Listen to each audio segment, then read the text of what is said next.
أعوذ بالله من الشيطان الرجيم بسم الله الرحمن الرحيم لن يستنكف المسيح أن يكون عبدا لله ولا الملائكة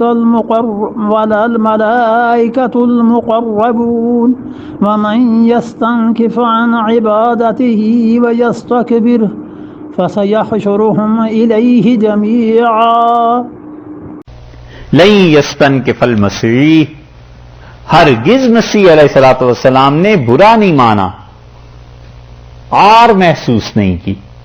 صحیح ترجمہ اس کا کریں، اپنے لیے ذلت محسوس نہیں کی، عار محسوس نہیں کی۔ عار سمجھتے ہیں اپنے آپ کو کم درجے کا فیل کرنا۔ ہرگز ایسے نہیں ہوا کہ مسیح علیہ السلام نے برا مانا ہو ان یکون عبدا للہ، کہ وہ اللہ کا بندہ ہو، وَلَلْمَلَائِكَةُ الْمُقَرَّبُونَ، اور فرشتے جو اللہ کے قرب والے ہیں نہ ہی کبھی انہوں نے برا مانا ہے کہ وہ اللہ کے بندے کہلائیں۔ تو تم جو جبریل امین کے پیچھے پڑے ہوئے ہو اور اسے خدا کا شریک ٹھہرا رہے ہو، اور ادھر سے مسیح علیہ الصلوۃ والسلام کو خدا کا شریک ٹھہرا رہے ہو، یہ تو ہرگز ایسے نہیں تھے کہ انہوں نے اللہ کی بندگی میں کبھی عار محسوس کی ہو، کبھی یہ ہو کہ ہم اللہ کی بندگی کیوں کریں، ہم تو بڑے۔ اور در حقیقت سب سے بڑا شرف انسانیت کا بندگی ہے۔ جتنا انسان اللہ کا بندہ بنتا چلا جاتا ہے، اس کی اپنی عظمت میں، اپنی ہی بڑائی میں اضافہ ہوتا ہے۔ بندگی اللہ کی جتنی بڑھ جاتی ہے اتنا ہی انسان ہدایت کی راہ کو پا لیتا ہے۔ اس لیے فرمایا ہرگز انہوں نے کبھی بھی ایسے نہیں ہوا کہ یہ محسوس کیا ہو کہ وہ اللہ کے بندے، اور نہ ہی فرشتوں نے کبھی اس میں عار محسوس کی ہے۔ اور یاد رکھو وَمَن يَسْتَنْكِفْ عَنْ عِبَادَتِهِ، اور جو آدمی بھی عار محسوس کرتا ہے، جو آدمی بھی کیا کرتا ہے، گھٹیا محسوس کرتا ہے، مَن يَسْتَنْكِفْ، صحیح ترجمہ اس کا بتائیں، جو کوئی کتراتا ہے، عن عبادتہی، اللہ کی بندگی سے۔ اور پرانی ٹھیٹھ زبان اگر استعمال کریں نا اردو، تو جو کوئی کنیاتا ہے، کنیانا سمجھتے ہیں، کنیائے ہے نا، ہمیں دیکھ کے کنیا گئے، یہی جملہ بولتے ہیں نا۔ جو کوئی کتراتا ہے، کنیاتا ہے، میں یستنکف عن عبادتہی، اس ذات پاک کی عبادت سے، اللہ کی عبادت سے عار محسوس کرتا ہے، وَيَسْتَكْبِرْ، اور وہ آدمی کیا کرتا ہے، اللہ کی بندگی کو چھوڑ کے پھر کبر اختیار کرتا ہے، تکبر کرتا ہے۔ دونوں چیزیں جمع ہو گئیں، ایک تو اللہ کی بندگی میں ذلت محسوس کی، اور یہ کبھی ہوتا ہے الیاذ باللہ، یہ بڑے بڑے لیڈر جو ہیں عام مسلمانوں کے ساتھ نماز نہیں مل کے پڑھتے۔ اب یہ تو اب سیکیورٹی کے چکر چلے ہیں نا، پہلے تو سیکیورٹی نہیں ہوا کرتی تھی، پہلے تو لوگ عام مسلمانوں کے ساتھ کھڑے ہو کے ہی نماز پڑھتے تھے۔ یہ ذہنیت کے بن جاتی ہے کہ ہم ذرا لوگوں سے الگ رہیں اور ہم لوگ زیادہ اچھے ہیں، اور بہت سے ظالم ایسے بھی ہوتے ہیں جو نماز ہی سرے سے نہیں پڑھتے، کہ وہ نماز کو اپنی حد تک محسوس کرتے ہیں کہ اتنا بڑا لیڈر قوم کا اور نماز پڑھے، یہ تو کوئی بات نہ ہوئی۔ اسلام کا ٹھیکہ تو پھر یہی ہے نا کہ نماز، روزہ، ان سب چیزوں سے وہ عاری ہو جائے۔ اللہ نے فرمایا جو کوئی خدا کی عبادت اور بندگی سے عار محسوس کرتا ہے اور اس کے ساتھ ساتھ متکبر بھی ہے، کبر کرتا ہے، خدا کی بندگی کے لیے سر نہیں جھکاتا، فَسَيَحْشُرُهُمْ إِلَيْهِ جَمِيعًا، سو وہ جمع کرے گا ان سب کو، اللہ اپنے پاس اکٹھا کر لے گا، اور اس دن اس کبر کی سزا ملے گی۔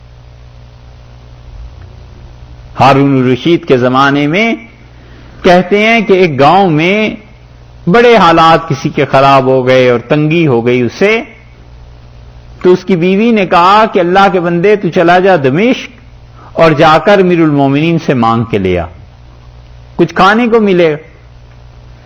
وہ مجبور ہو کے بوڑھا گھر سے نکلا اور بغداد یا دمشق جہاں بھی وہ پہنچا اور اس نے دیکھا، ہر ایک سے پوچھتا تھا امیر المومنین سے کہاں ملوں، ہارون الرشید سے، تو کسی نے کہا کہ ان کی سواری یہاں سے کل گزرے گی، مل لینا۔ وہ کھڑا رہا، دیکھتا رہا، انتظار۔ اگلے دن جب رات گزار کے پھر آیا اس مقام پہ تو اس نے دیکھا کہ بہت لوگ ہیں، تو اس نے کہا کہ ہارون الرشید، تو کسی نے کہا نماز پڑھنے کے لیے، وہ پڑھ رہے ہیں۔ اس کا وہ، اس کا ہاں وہ۔ تو انہوں نے پوچھا بابا تمہیں کیا کام ہے؟ ان کا چھوڑو کام کو، ہیں یہی نا۔ تو وہ دعا مانگ رہے تھے۔ وہ گھر چلا گیا۔ بیوی نے کہا کچھ ملا؟ اس نے کہا وہ تو خود مانگ رہا تھا، میں نے اسے دیکھا تو مجھے بڑی حیا آئی کہ اسی سے کیوں نہ مانگوں جس سے وہ بھی مانگ رہا ہے، میں اس سے کیوں مانگوں؟ بس بات یہی ہے کہ مانگنا ہے اس سے ہی مانگے۔ اور بڑے لوگوں کی بات ہے، ہم لوگ تو اس کا تحمل سوچ بھی نہیں سکتے۔ سالم بن عبداللہ بن عمر، حضرت عمر رضی اللہ عنہ کے پوتے تھے، اور سالم بن عبداللہ بن عمر رضی اللہ عنہ آئے اور بیت اللہ میں داخل ہوئے، اور عبد الملک جو امیر المومنین تھا وہ چاہتا تھا کہ کسی طرح حضرت عمر رضی اللہ عنہ کی اولاد میرے قابو میں رہے۔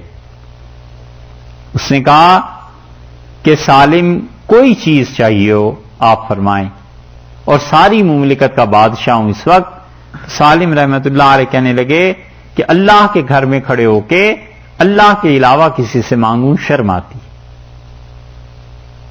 وہ بھی بڑا کائیاں تھا۔ ایک جب یہ فارغ ہو کے عمرے طواف سے باہر نکلے تو اس نے کہا گلی میں کہ حضرت اب تو آپ اللہ کے گھر میں نہیں ہیں، اب بتا دیں۔ انہوں نے کہا تمہارے پاس ہے کیا؟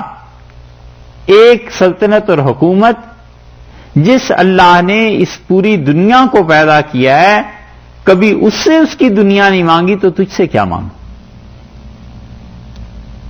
یہ بات اللہ کے ساتھ تعلق کی کہ اللہ تعالیٰ بعض لوگوں کو بن مانگے بھی عنایت فرماتا ہے، مگر بندگی یہ ہے کہ خدا سے مانگتا رہے۔ حضرت عمر رضی اللہ عنہ عرفات کے میدان میں گئے اور ایک آدمی مانگ رہا تھا بھیک، اور حضرت عمر رضی اللہ عنہ اس کا کٹورا، اس کا جو کشکول تھا لے کے زور سے زمین پہ دے مارا اور اسے ڈانٹا، اور فرمایا آج کے دن اور اس جگہ پہ اللہ کو چھوڑ کے اوروں سے مانگتے ہو؟ یعنی عرفہ کے میدان میں عرفات میں کھڑے ہو کے آج کے دن جب اللہ کی بے انتہا رحمتیں ہیں، آج بھی غیر سے مانگ رہے ہو۔ ہمیں یستنکف عن عبادتہ، اور جو کوئی اللہ سے کنیائے، کنارہ کرے، کترائے اللہ کی بندگی سے، ویستکبر، اور متکبر ہو جائے، فسیحشرہم الیہ جمیعا، یہ سارے اکٹھے کر دیے جائیں گے اللہ کے پاس۔